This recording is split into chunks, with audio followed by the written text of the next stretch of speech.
롯데그룹에 대한 위기설이 설설 계속 나오면서 롯데그룹은요 비상사태를 선언한 것이나 다름이 없습니다. 어떻게 하든 이 위기설을 잠재우겠다는 거죠. 그런 측면에서 보면 위기설의 어떤 진앙지부터 먼저 해결을 해야 되겠다 이런 생각 할 수밖에 없잖아요. 진앙지는 부채입니다. 그러면 부채를 해결할 수 있는 방안을 찾는 게 핵심일 것 아니에요. 실제로도 말입니다. 롯데그룹은 부채 문제를 해결하기 위해서 지금 롯데렌탈인가요?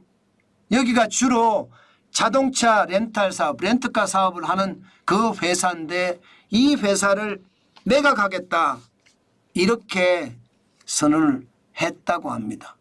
이게 매일경제가 단독으로 기사를 만들어낸 건데 그 내용을 보면 말입니다. 주요 주주가 호텔 롯데입니다. 37.8%를 가지고 있습니다. 37.8%를 가지고 있으면 부채의 많은 부분을 해결할 수 있겠죠.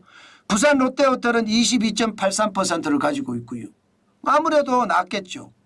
현재 시가총액을 보면요. 1조 551억 원이거든요. 여기에다 프리미엄을 붙이면 얼마에 팔릴까요? 계약금 프리미엄까지 붙이면 지금 현재 예상하기로는 1조 원 중반대가 되지 않을까 그렇게 예상을 합니다. 1조 원 중반대. 예, 그러면 뭐 아무래도 회사를 매각해서 현금을 챙기는 일이고 그 현금을 주로 롯데 계열사들이 가지고 있으니까 예, 그만큼 부채가 많다는 것에 대해서는 약간 해소가 되겠죠. 오죽했으면 여러분 이 회사의 매출이 2조 715억 원이에요. 영업이익은 1년에 2천억 3천억 나고요. 3분기까지 보면 2132억 원이고요. 그래서 이것을 팔겠다 이러거든요. 그러면서 다른 한편으로는요. 지금 아주 대단한 이야기도 하고 있습니다. 롯데그룹은 위기가 아니다. 총 자산이 139조인데 그중에 부동산이 56조고 주식이 37조 5천억 원이고 예금도 15조 4천억 원이 있다. 그런데 왜 위기설, 유동성 위기설이 나도는지 모르겠다. 지금 계열사를 매각해서 또 유동성을 더 확보한다고 하는 것도 이게 유동성 위기라는 것을 좀 잠재우기 위해서 지금 시장에서는 이렇게 움직인다 이렇게 분석을 하고 있습니다. 사실 롯데그룹의 위기설 진앙지는요. 진앙지는 사실 따지고 보면 여기가 아닌가 싶어요. 롯데케미칼 말입니다. 롯데케미칼 에비타라고 하죠. 에비타. 이게 세전 현금 흐름을 나타내주는 지표인데 쉽게 말하면요. 이자나 세금이나 감가상각을 차감하기 전 이익을 에비타라고 합니다. 이 에비타를 말입니다. 롯데케미칼은 회사채를 발행을 하면서 5배 이상 계속 유지하겠다 했습니다. 5배 이상. 그런데 2024년 9월에 에비타는 4.3배입니다. 회사채를 가지고 있는 사람들이 이걸 보니까 뭐야? 지금 롯데가 진짜 유동성이 안 좋은 거야? 현금 흐름이 굉장히 크게 빠지네? 그러면서 다른 회사의 부채도 보니까 이 부채가 롯데 지주, 호텔 롯데, 롯데케미칼 총 차입금이 29조 9,509억 원까지 올라갔네? 뭔가 심상치 않네?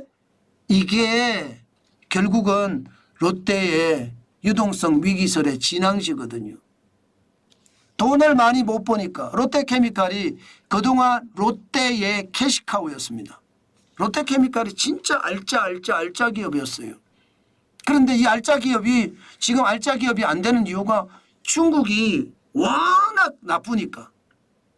중국의 상황이 지금 물량을 만들어내도 케미칼이면 석유 화학업체나 다름없습니다.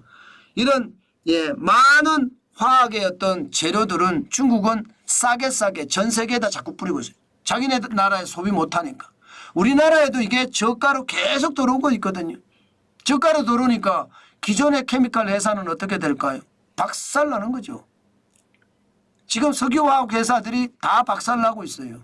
그 바람에 롯데케미칼은요, 이게 기본적으로요, 캐시카우 역할을 못하는 거예요. 오히려 회사 자체가 더 위험한 거예요.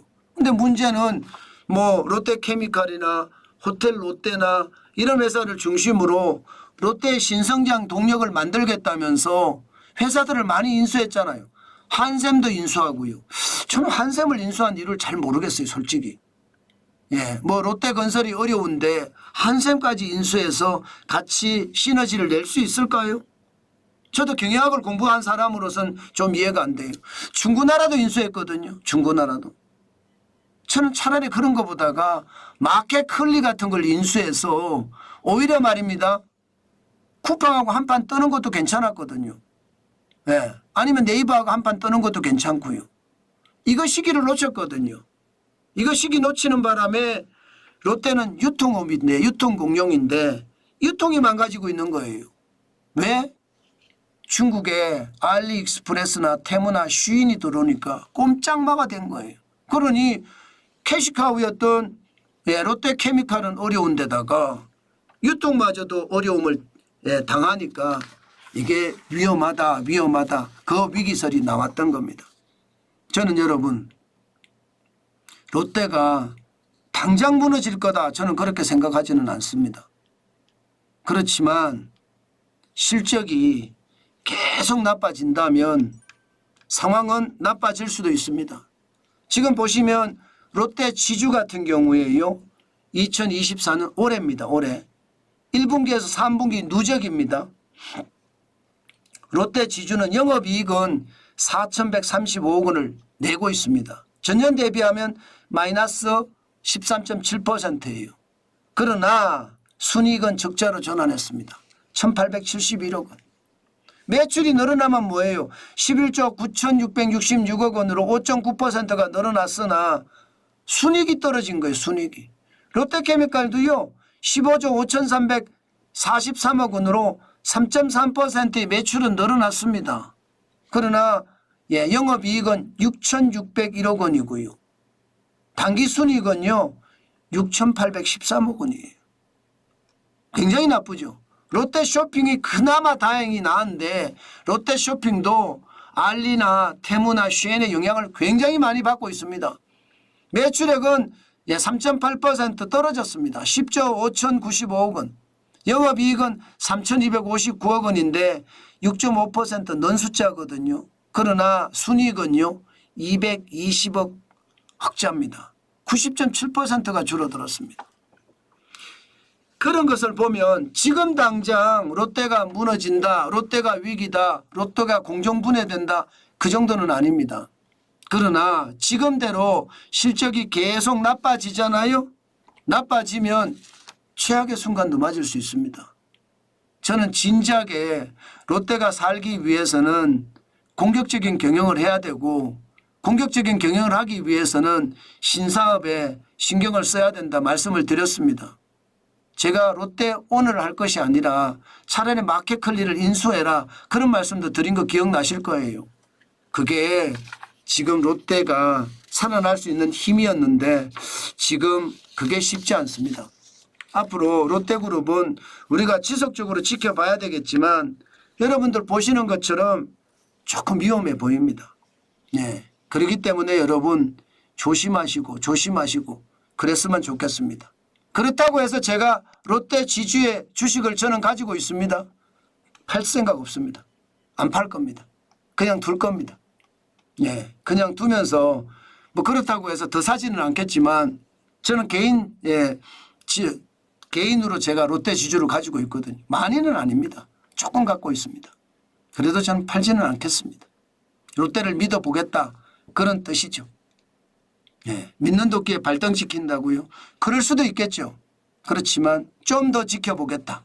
그 말씀으로 마무리하겠습니다.